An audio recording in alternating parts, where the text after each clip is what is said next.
Hi guys! So today guys, gagawa ako ng Maha Blanca, my own version, charot. So yan guys, cornstarch at saka whole kernel corn.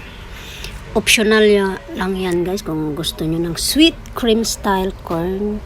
Evaporated milk, cheese, optional lang din ang cheese. Tsaka condensed milk.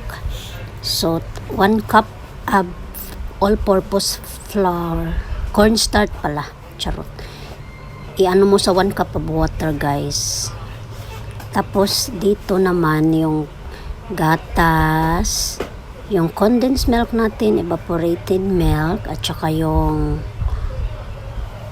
corn, whole kernel, at saka yung cream style sweet corn. Iano mo lang siya guys, ihalo.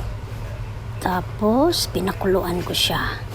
Pinakuluan ko siya muna yung mga, hindi ako naglagay ng tubig dyan guys, yun lang ang evaporated milk. Ayan, kumukulo na siya guys. So now na kumukulo na, ilagay mo na natin yung ating cornstarch na inano sa water.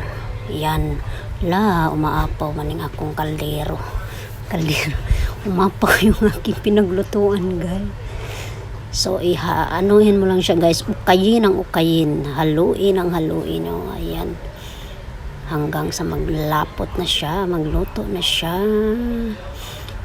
10 to 15 minutes ko lang siyang inano guys. So yan na yung niya, texture na. Tapos nilagay ko sa mga lalagyan at nilagyan ko ng grated cheese.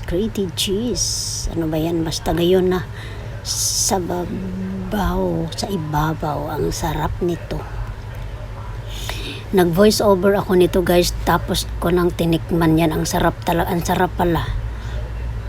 Para sa akin lang kasi ako ang nagluto. Perfect ang aking Maha Blanca. Charot!